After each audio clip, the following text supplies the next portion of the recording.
6 నెలలకు సీఎం మారుస్తారు మీరు అని చెప్పి ఎన్నికలకు ముందు బీఆర్ఎస్ పార్టీ నాయకులు కాంగ్రెస్ పార్టీని ఎద్దేవా చేశారు సార్. రేవంత్ని టార్గెట్ చేస్తూ మాట్లాడారు. కాంగ్రెస్ పార్టీ అంటేనే అంతర్గత కుమ్ములాటలు, అంతర్గత ప్రజాస్వామ్యం మధ్య జరుగుతోన్న జరుగుతోన్న ఈ వివాదాలు అని చెప్పి మొదటి నుంచి కూడా ఆ పార్టీ మీద ఒక అభిప్రాయం ఉంది చాలామందికి. సో గత 45 రోజులుగా మనం రేవంత్ సీఎం అయిన తర్వాత చూస్తూ ఉంటే ఆ పార్టీలో ఉన్న పవర్ సెంటర్స్ అన్నీ చాలా కామ్గా ఉన్నట్టు కనిపిస్తోంది. దీన్ని ఏ రకంగా అర్థం చేసుకో? కామ్గా ఉన్నట్టు ఉండడమే కాదు, కన్వర్జ్ అయ్యి కూడా పనిచేశారు. సో ఎక్కడ క్రాస్ పర్పజెస్లో పనిచేయలేదు. మీరు మీ అబ్జర్వేషన్ చాలా వెరీ వ్యాలిడ్ అబ్జర్వేషన్. సో ఎందుకంటే ఎక్కడా కూడా మీకు అంటే ఇది వాస్తవంగా ప్రభుత్వం వచ్చాకనే కాదు, అసెంబ్లీ ఎన్నికలకు ముందు నెల రోజుల కన్నా ముందే స్టార్ట్ అయింది ఇది. అందుకే మీరు కాంగ్రెస్ గెలవగలిగింది. కాంగ్రెస్ పార్టీ డివైడెడ్ హౌస్గా ఉన్నది కాస్త యునైటెడ్ హౌస్గా కర్ణాటక ఎన్నికల తర్వాత మరీ ముఖ్యంగా ఒక ప్రజెంట్ చేసుకుంది. మీకు కర్ణాటక ఎన్నికల్లో ఎలాగైతే సిద్ధరామయ్య, శివకుమార్లు యునైటెడ్గా ప్రజెంట్ చేశారో, తెలంగాణలో సీనియర్లు జూనియర్లు అనేది లేకుండా కాంగ్రెస్ యునైటెడ్గా ఎన్నికలకు పోయింది. మీకు ఎన్నికలకు ముందు కూడా ఎక్కడ ఈ రంబ్లింగ్స్ లేవు. మీకు అంతకుముందు రేవంత్ రెడ్డి వర్సెస్ సీనియర్లని చాలామంది మాట్లాడేవారు, కానీ ఎవరు కూడా ఆ రకమైన క్రాస్ పర్పజెస్లో మాట్లాడలేదు. తర్వాత ఎన్నికలు అవుతున్న క్రమంలో రేవంత్ రెడ్డి ఎవాల్వ్ అవుతున్నా కూడా ఎవరు కూడా అంతకు ముందు విమర్శించిన వారు కూడా రేవంత్ ఎట్లా అవుతాడో అని ఎక్కడ అనలే. మీరు గమనిస్తే జగ్గారెడ్డి లాంటి వాళ్ళు అయితే బహిరంగంగా అంతకుముందు రేవంత్ రెడ్డిని ప్రశ్నించిన కూడా మా పీసీసీ ఊరుకోడు అధికారులను అంటూ కూడా రేవంత్ ఊరుకోవడానికి కూడా చెప్పాడు. సో అందువల్ల ఆ కన్వర్జెన్స్ అనేది ఎన్నికలకు ముందే జరిగింది. అందుకే మీరు గమనించండి, ముఖ్యమంత్రి ఎంపిక కూడా కాంగ్రెస్లో మామూలు వ్యవహారంగా ఉండదు. సో కురుక్షేత్రంలాగా ఉంటుంది అని అంచనాలన్నీ తారుమారయ్యాయి. భారతీయ జనతా పార్టీ లాంటి పార్టీ ముఖ్యమంత్రి ఎంచుకోవడానికి 10 రోజులు తీసుకుంటే, బీజేపీ ఇప్పటికీ శాసనసభాపక్ష నేతను ఎంచుకోలేని పరిస్థితిలో ఉంటే, మీకు కాంగ్రెస్ పార్టీ ముఖ్యమంత్రిని 24 గంటల్లో ఎంచుకుంది. తర్వాత 45 గంటలు పట్టింది. ఉత్తమ్ కుమార్ రెడ్డి, బట్టి విక్రమార్క వీళ్ళంతా ఢిల్లీ వెళ్ళారు. కానీ నాకు తెలిసిన మేరకు ఏంటంటే వాళ్ళు ఢిల్లీ వెళ్ళకముందే ముఖ్యమంత్రి డిసైడ్ అయ్యి, వాళ్ళు వెళ్ళింది ఎందుకు అంటే సోనియా గాంధీ చేత ఆ మాట చెప్పించుకోవాలి అని. సో పార్టీ కూడా వాళ్ళతో కూడా సంప్రదించింది అనే భావన వారికి కూడా ఉండాలి. తర్వాత మంత్రి పదవులు, శాఖలు ఇవన్నీ కూడా ఉంటాయి. అందువల్ల ఢిల్లీకి బట్టి విక్రమార్క, ఉత్తమ్ కుమార్ రెడ్డి వెళ్ళింది కూడా ముఖ్యమంత్రి పదవి కొరకు బార్గెనింగ్ కాదు.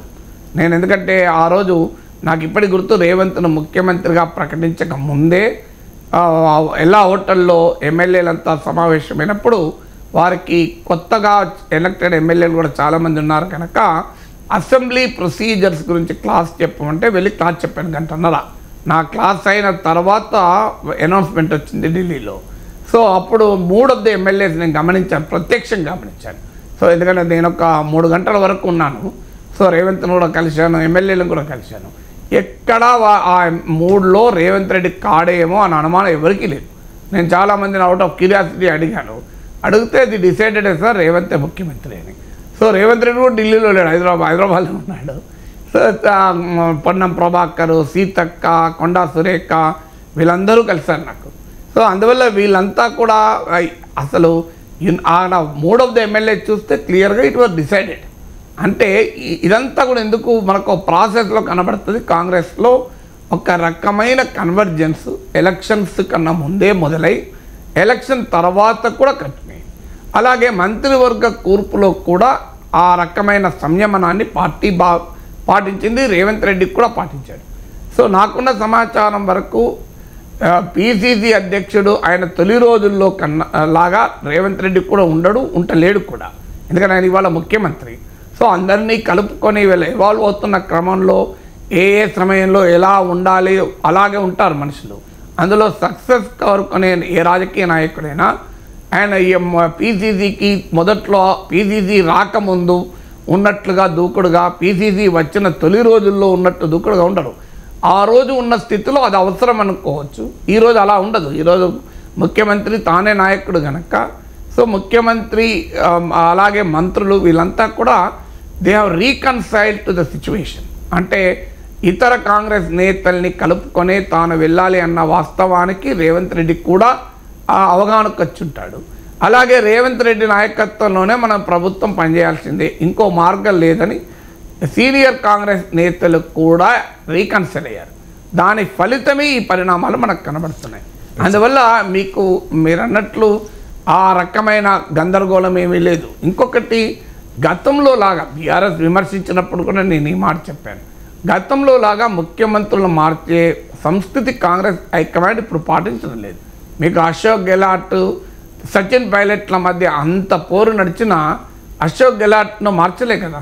మధ్యలో అశోక్ గెహ్లాట్ను కాంగ్రెస్ అధ్యక్షులు చేసి సచిన్ పైలట్ను ముఖ్యమంత్రి అలా ప్రయత్నించినా కూడా అది ఫలించినప్పుడు అశోక్ గెహ్లాట్నే కంటిన్యూ చేశారు. సో అందువల్ల మీకు గతంలో లాగా ముఖ్యమంత్రులను మార్చే పని కాంగ్రెస్ ఇప్పుడు చేయడం లేదు. సో మీకు బీజేపీ ఇంకా ముఖ్యమంత్రులు మారుతుంది. గుజరాత్లో చాలామంది మార్చింది, ఉత్తరాఖండ్లో మార్చింది, కర్ణాటకలో మార్చింది, కానీ కాంగ్రెస్ మార్చడం లేదు. చీటికి మాటికి బీజేపీ మారుస్తుంది. అందువల్ల అధిష్టానం కూడా ఒకప్పట్లాగా లేదు. కాంగ్రెస్ అధిష్టానం కూడా ఎమ్మెల్యేల మద్దతు ఎవరికి ఉంటే వారినే ముఖ్యమంత్రి చేస్తున్నారు. ఇప్పుడు కర్ణాటకలో కూడా శివకుమార్ అవుతాడనుకుంటే సిద్ధరామయ్య చేశాడు. తెలంగాణలో కూడా రేవంత్ రెడ్డి ముఖ్యమంత్రి కావడానికి కూడా కారణం అదే.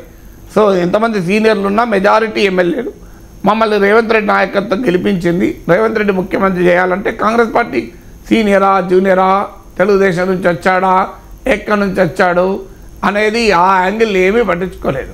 మరి ఎమ్మెల్యేల మద్దతు ఎవరికి ఉంది అనేది హిస్టరీ, చరిత్ర ఏంటి, జాగ్రఫీ ఏంటి అనేది చూడలే.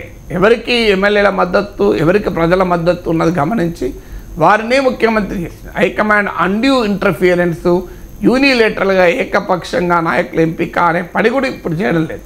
అందువల్లనే మీకు మీరు అన్నట్లు కాంగ్రెస్ పార్టీలో ఏ గొడవలు గందరగోళాలు లేకుండా ఇప్పటి వరకు తీసుకొచ్చారు. అందువల్ల మీకు ఒకరికి విరుద్ధంగా ఇంకొక స్టేట్మెంట్ కూడా ఇవ్వడం లేదు. మీరు గమనిస్తే ముఖ్యమంత్రిని ఎంబరాస్మెంట్లో పడేసేలా ఏ సీనియర్ మంత్రి కూడా ఇంతవరకు కామెంట్ చేయలేదు. మీకు ఇక్కడ ఈ క్యాబినెట్లో ఇంట్రెస్టింగ్ అంశం కూడా ఉంటుంది. రేవంత్ రెడ్డి సాధారణ ఎమ్మెల్సీగా ఎమ్మెల్యేగా ఉన్న రోజుల్లో క్యాబినెట్లో, ఇప్పుడు ఆయన క్యాబినెట్లో మంత్రులు చాలామంది సీనియర్ మంత్రులు అప్పటికే. ఇప్పుడు రేవంత్ ఎమ్మెల్యేగా ఉన్న టైంలో బట్టి విక్రమార్క డిప్యూటీ స్పీకర్, రేవంత్ రెడ్డి నాతో పాటు ఎమ్మెల్సీగా ఉన్న రోజుల్లో ఉత్తమ్ కుమార్ రెడ్డి మంత్రి, సుదర్శన్ రెడ్డి మంత్రి, ఇప్పుడు ఆయన క్యాబినెట్లో లేడు, జూపల్లి కృష్ణారావు అప్పుడే మంత్రి, కోమటిరెడ్డి వెంకటరెడ్డి అప్పుడే మంత్రి, కొండా సురేఖ కూడా రేవంత్ ఎమ్మెల్యేగా ఉన్నప్పుడు మంత్రి. సో ఇలా చాలామంది ఇప్పుడు రేవంత్ క్యాబినెట్లో ఉన్న వాళ్ళందరూ రేవంత్ కన్నా చాలా సీనియర్. రేవంత్ ఒక ఆర్డినరీ ఎమ్మెల్సీగా ఫస్ట్ టైం ఎమ్మెల్సీగా ఉన్న నాటికి వీళ్ళంతా మంత్రులు. తుమ్మల నాగేశ్వరరావు రేవంత్ రెడ్డి తెలుగుదేశంలో చాలా చిన్న నాయకుడుగా ఉన్న రోజుల్లోనే తుమ్మల నాగేశ్వరరావు చాలా పెద్ద లీడర్. మీకు టీడీపీలో చంద్రబాబు నాయుడు క్యాబినెట్లో కూడా చాలా పెద్ద నాయకుడు. సో అందువల్ల వీళ్ళంతా కూడా ఇప్పుడు ఉత్తమ్ కుమార్ రెడ్డి, కోమటిరెడ్డి వెంకటరెడ్డి, బట్టి విక్రమార్క, శ్రీధరబాబు కూడా మంత్రి. రేవంత్ రెడ్డి ఫస్ట్ టైం ఎమ్మెల్సీగా ఉన్న రోజుల్లో శ్రీధరబాబు కూడా మినిస్టర్. మీకు పొంగులేటి శ్రీనివాస్ రెడ్డి, సీతక్క ఇలాంటి వాళ్ళే కొత్తగా మంత్రులయ్యారు తప్ప, అందువల్ల అలా ఉన్నా కూడా వాళ్ళు కూడా ఏదో సీఎం మాకన్నా చిన్నోడు, రాజకీయాల్లో జూనియరు అని డిఫై చేస్తూ మీకు ఎక్కడా మాట్లాడుతున్నారు. మీరు ఉత్తమ్ కుమార్ రెడ్డి కానీ, బట్టి విక్రమార్క కానీ, ఈవెన్ కొంత మాట్లాడే స్వభావం ఉన్న కోమటిరెడ్డి వెంకటరెడ్డి కానీ, వీళ్ళెవరు కూడా నీకు ఆ రకమైన ఇబ్బందికరంగా రేవంత్ రెడ్డిని అవిధేయంగా లేదా రేవంత్ రెడ్డికి ఎంబరాస్మెంట్ కల్పించాలి ఎక్కడా మాట్లాడుతున్నారు మీరు గమనిస్తే. సో అందువల్ల అది కాంగ్రెస్ నేతలు పాటిస్తున్నారు కనుకనే కాంగ్రెస్ పార్టీకి అడ్వాంటేజ్గా ఉంది. అది లోక్సభ ఎన్నికల తర్వాత మొదలవుతుంది అసలు సంగతి అంటున్నారు. ఇప్పుడు మొదలైనప్పుడు చర్చ పెట్టుకుందాం, మొదలు కాకముందు నుంచి ఇప్పుడే మొదలవుతుంది ఎలా అంటాం మనం. అదే సార్, అదే అడుగుదాం అనుకున్నాను, మీరే చెప్పేశారు.